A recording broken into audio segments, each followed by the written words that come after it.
In this episode, I'm joined by Nancy Lehrer. She's a street photographer from Southern California.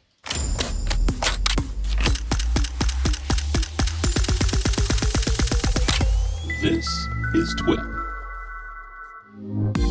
So street photography, as it turns out, is one of the most popular genres when people decide that they want to get into this business.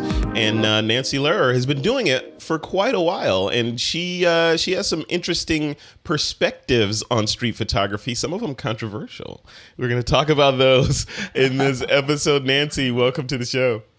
Thank you, Frederick. Thank you for having me on. Yeah, it's good to have you. It's good to have you. Thanks for taking time out of your Friday to chat with me and let me pick your brain. There's a lot of cool stuff to talk about, I think. Let's dive right into this. So you are, like I said in the little intro there, you're a street photographer. You're based in Southern California. Give us the origin story for Nancy. Like, how did you get bitten? I always say this, and now that superheroes are becoming more fashionable, this doesn't sound as cool. But I always say, what's your origin story, and what was the radioactive photography spider that bit you? Oh, there you go. So I don't know why, but cameras were always in my household. My father always took pictures. We always had cameras, and we weren't a family with lots of special things. So I never thought it was unusual to have cameras. But I remember specifically when I was 9, going off to camp with a Brownie Hawkeye camera, which takes big 6x9 negatives, and becoming the camp photographer and being published in the camp newsletter and things like that. So I always had this penchant for doing this kind of documentary, photographing what was around me. My father always did that. So I just kind of got into it, and I followed that for a while till I decided to become a musician and decided to become a computer scientist. And then about 10 years ago, digital photography, was becoming consumer affordable, and I really I was able to get back into it because it took a little less planning, I would say, than film. Mm-hmm. And so I just started studying. I started studying with people like Sam Abell, Jay Maisel, Arthur Meyerson, Gerd Ludwig, who's in LA, and really got into street photography completely, and understanding what it's really about and how to make good compositions with street photography and the like that. Yeah, I love that. So help me understand this, and I'm asking a question that I don't know if this question is answerable, but this is this is more of a perspective-based question. Street photography and positioning of the genre versus, say, photojournalism. In your head, what are the differences between the two genres? Well, I think national Nat Geo photographers like Gerd Ludwig or Allard, or there's a number of them. They get an assignment, and they have to. Or they actually often pitch an assignment, but they're going after telling a particular story, and they have to plan the story that they're going to tell. Mm-hmm. But I think street photography should tell stories, but the difference is you might not plan them. They might be lighter stories. There might be really short sequence stories that you can tell in an afternoon versus going to, telling the story of Tolstoy over the course of a year, mm-hmm. Or the American Cowboy. These are some of the stories that Sam Abell did with the Nat Geo. So I think it's like photojournalism light. I think it's like photodocumentary light. For me, at least that's the way I approach it. I always try to put some sort of story, some sort of interesting context of current sociology into my photographs. I do short little series of my family, of people I meet as well. That is cool. See that, I think that just the way that you positioned it clears it up for a lot of people, because that's the way I see it as well. I see, coming from a photojournalism background, I see street photography as, just a random label, for right. A different kind of photojournalism, where photojournalism is you are documenting and telling stories. With photography, photojournalism, same thing with street photography. but street sounds so grungy and cool and hip, so we have to put that on there. Photojournalism sounds like, National Geographic or the New York Times or something like that. We can't have that. That's what old crazy the photographers with these brownies and all this stuff they shoot. But us hip photographers with mirrorless cameras are street photographers. That's right. Yeah. Well, there's some street photographers that are really intentionally saying, I'm not here to say anything. Mm-hmm. I'm just here to capture some interesting moment or some, unique thing I see on the street. Sure. So there are some street photographers who go by that mantra as well. But and is that valid? I mean, let's dive into that piece a little bit, because I see that as well. In many genres where people use photography, and there's nothing wrong with anything that you do, within reason, obviously, with photography.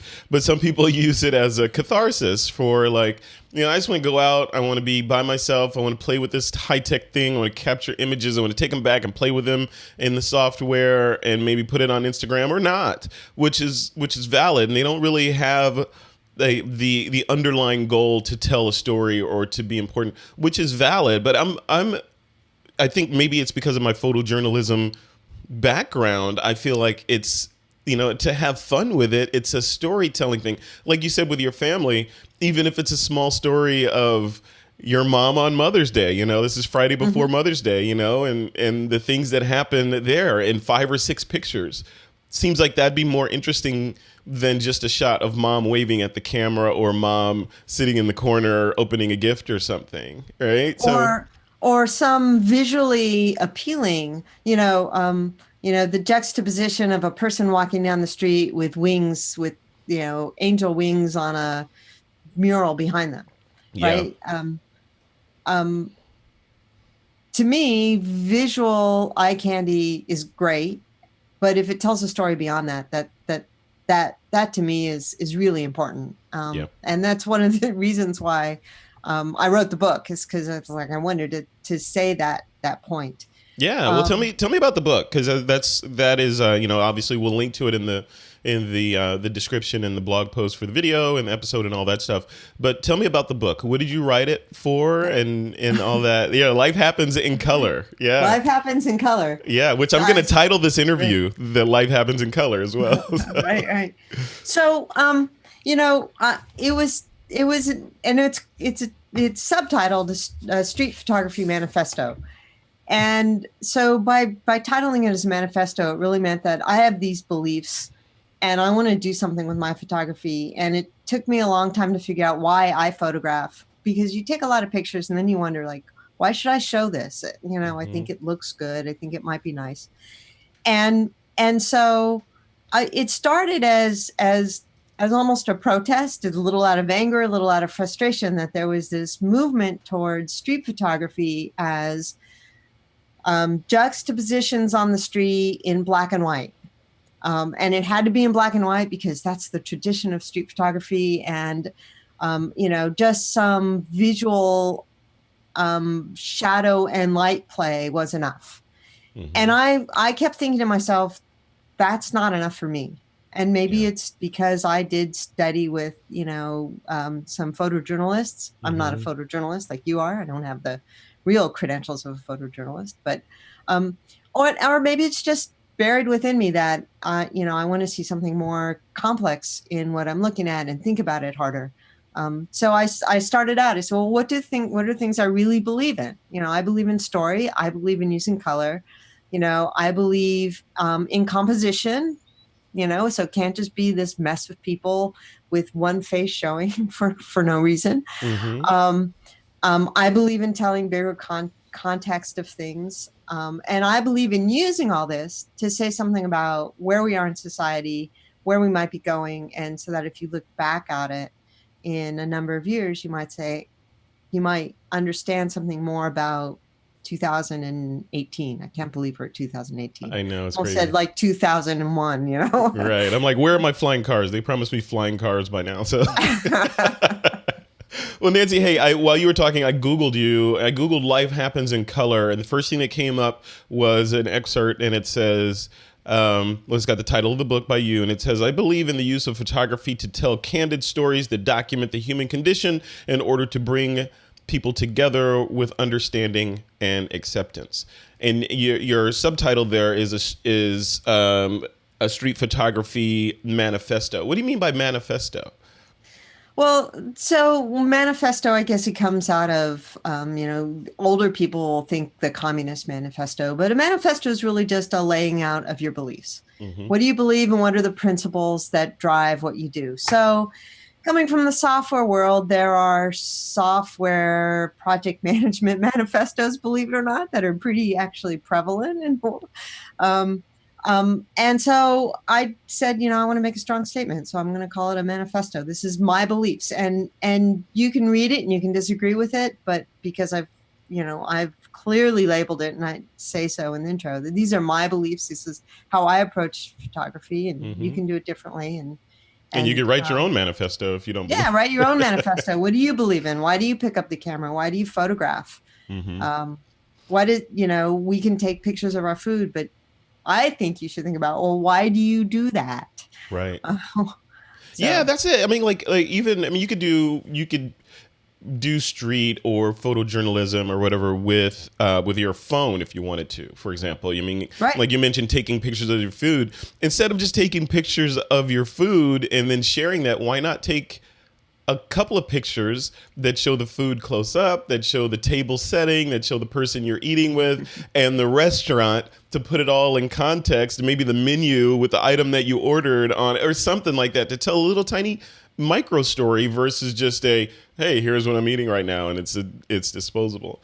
Or right? do you have some intent of showing food for the next 10 years and how it progresses, or how restaurants are changing, how we're going to more restaurants with high-end food, but they're low-end service, order at the counter, they bring it to you, kinds of things. Yeah.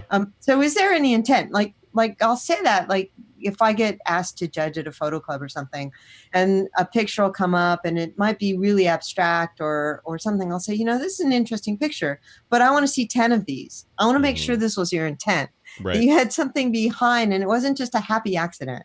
Yes. Yeah. That's it. Photography with intent, not happy accidents. So let's switch gears a little bit. I want to talk about hardware and software. And your mindset or manifesto, or your approach to editing your photos. So we'll transition that into software or into hardware. But some photographers like me will say pixels were born to be punished, and even unless and this is where it gets a little slippery. Unless you're doing documentary where you're telling a story like what we're talking about here. If you're creating pure art, then you're capturing, for me, clip art or components of a final composition that you're gonna present to the world later.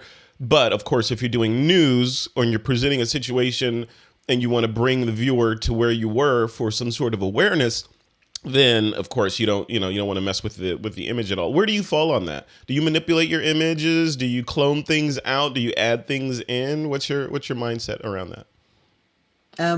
So I do your standard Lightroom dodging and burning, adjustments, contrast adjustments, tone curve adjustments, like that. It's got the it's highlights, like general darkroom out, stuff, right? It's stuff that you would do in a darkroom stuff. Yeah. Obviously, I will clone things out. I will clone out, some stray branch that came into the edge that you couldn't control in the frame when you were doing stuff like that, or a piece of trash. If it's stray and causing problems, I will try to do that in camera. Obviously, rather than cloning it out at the end, but I will clone things out. Even like a stray extra street light somewhere that might be just, hurting the overall effect. But when I take the picture, it's not with the intent of, I'm going to crop this way and I'm going to clone it out. So I'm not going to go so far as to say, you should never crop. Everything should be perfect in the camera. Although I try to do that. And more I find that I crop less and less after the fact. But, but the more you do have your intent about what's in the frame, the better your ultimate picture is going to be, even if you do clone a few things or crop a few things. Yeah. Anyway, so that's just my. Now, when you head out there and you're shooting, so you give yourself a self assignment, and you're like, I'm going to go shoot this festival, right? Do you write down or have in your head the shot list of what you want to get, or is it? Do you allow yourself to be driven by serendipity? And it's just like, hey, I'm going to put myself out there, and I'm just going to enjoy the moment and capture things that catch my eye. How do you approach it? Mostly the latter. Mostly I try to go out there and be open and think about what I'm doing. So there's a street festival this weekend, the Conejo Valley Days. It's, I live in the Conejo Valley. And it's just basically a street fair, with rides and stuff. And I really enjoy doing night photography and lights and stuff. So that's in the back of my mind. But what I'm going to see there, whether I'm going to see, kids or, sort of playing, or teenagers, sort of hanging in bunches and groups and doing what teenagers do, or what I'm actually going to see, I don't know, hot dog eating contests. I have no idea. So I try and keep myself open to what I'm going to see once I'm going there, but I know I'm going there because I love to shoot night with interesting lighting and things like that. So yeah. Well, what about color, Nancy? What about color? So you mentioned that, like the title of your book is Life Happens in Color, right? Mm-hmm. Traditionally, street photographers don't use color for the most part. Some do, but traditionally it's a black and white sort of genre. What gives you the right to use color? I don't understand. Explain yourself. So first I'm going to ask the question. I said, do I think that the tradition of street photography in black and white is due to the aesthetic choices of the fathers of this genre, say Cartier-Bresson, or is it due to technical choices? Mm-hmm. So they could control more, they could develop more quickly, they could print more easily if it was in black and white. So I want people to ask that question. But so then I hear people say, well, I'm not going to bet my life on the fact that this pail is red instead of yellow or green, and I don't want, I think color distracts, and my reaction to that is you need to learn to use color. So I don't take a lot of scenes with just every color in it and this mishmash. I think I'm actually drawn to scenes where there's an interesting color palette already there. Yeah. Blues and browns, pinks and browns. I have this one picture in the book that's just, I didn't plan anything this way, but it's pretty much predominantly yellow and red, with this woman holding this bouquet of white flowers over her head and putting yellow mustard on a dog with yellow signs.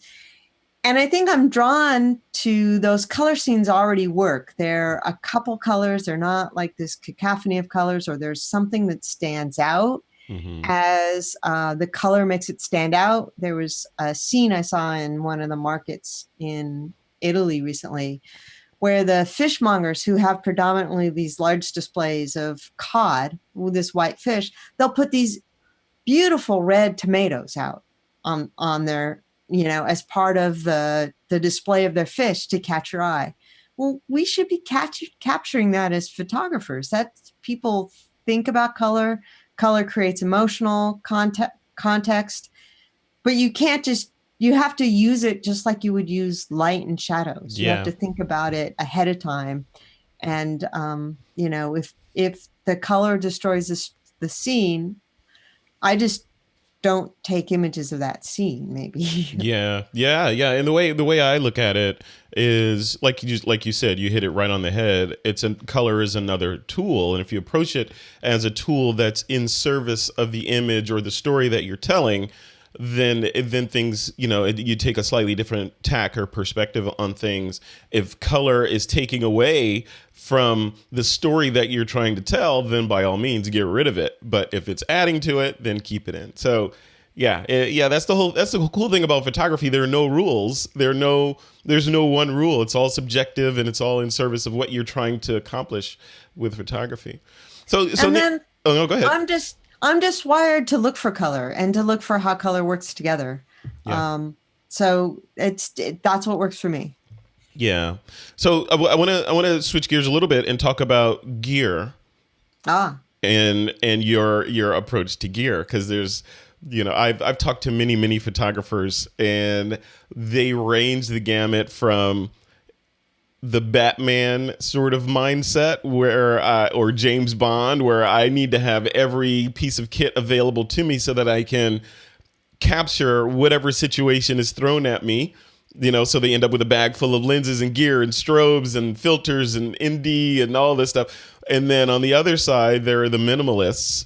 And I tend to see this more in the street photography genre, but there are the minimalists that are like, you know what? I'm going out there with one body, maybe a backup, but one body, maybe, one lens, maybe two lenses, but one, my favorite lens. And I'm going to capture my self-imposed assignment with just that gear. Where are you on that spectrum? so I'm more on the one body, one lens spectrum. I don't hold it as a hard and fast rule, but I will, if I'm just going out walking without, if you're on assignment doing something, you need a little more flexibility. But if I'm just out walking, it's one body. I use the Olympus Micro Four Thirds cameras. One body with my favorite.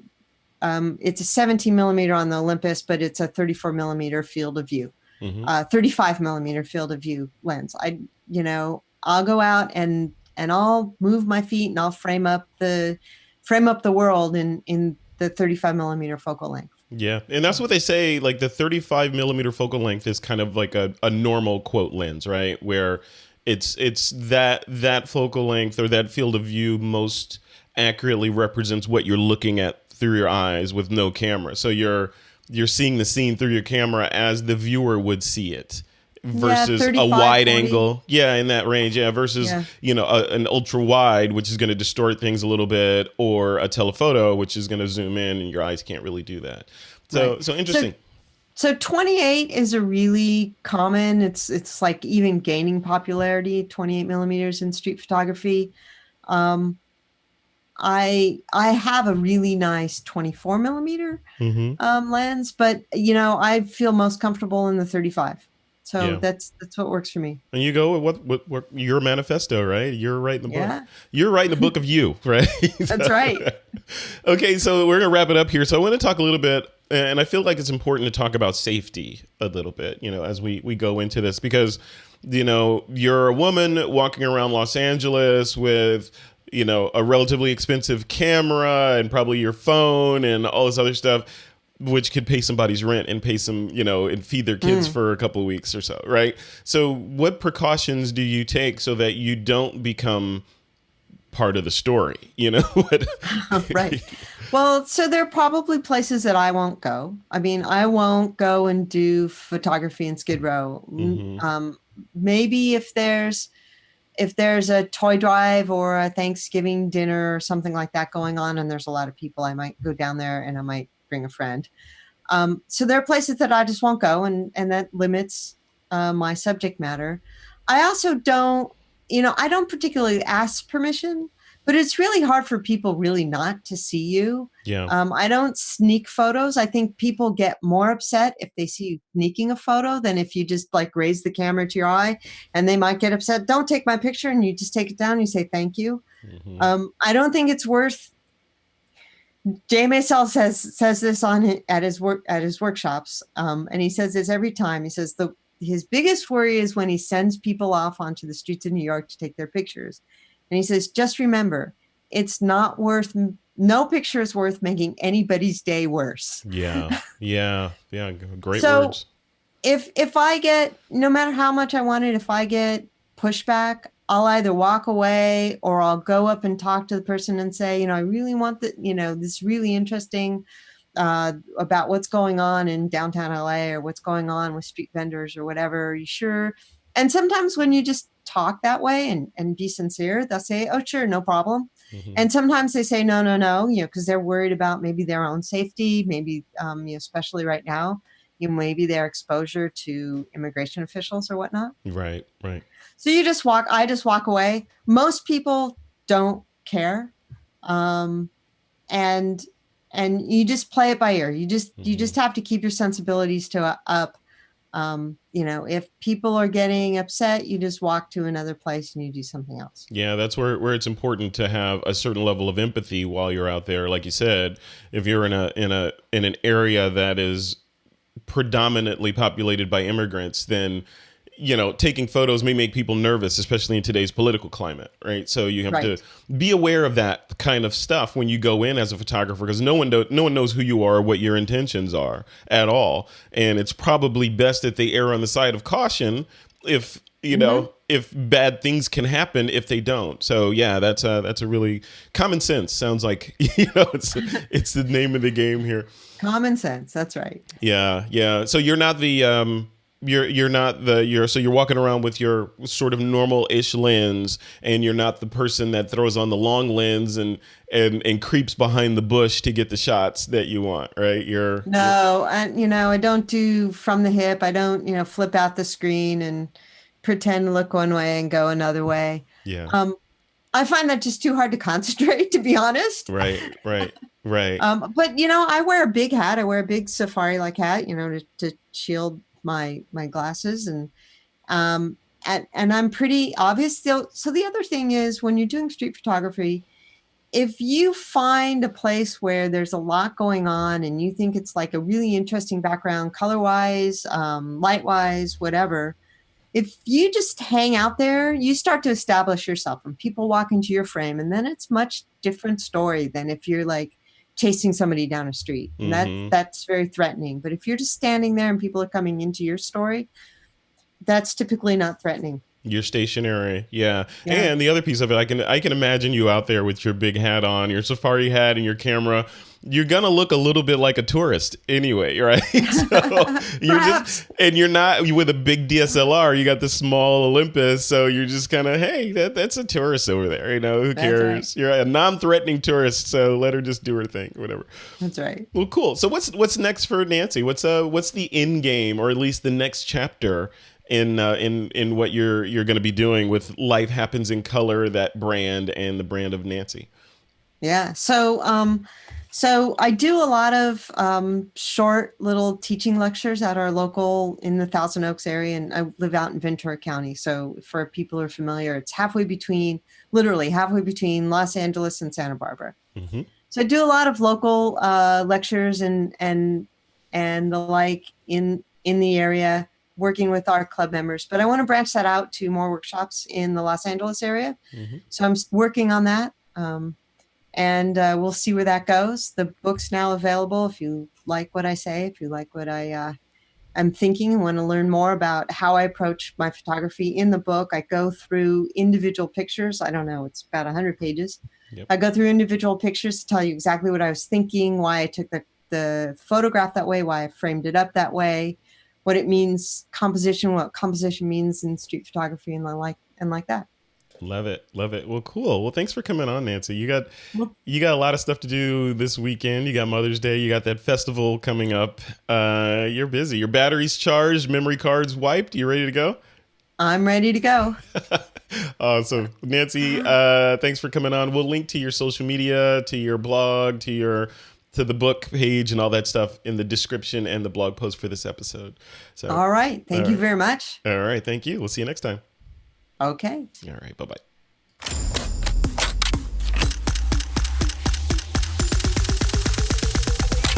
This is TWIP.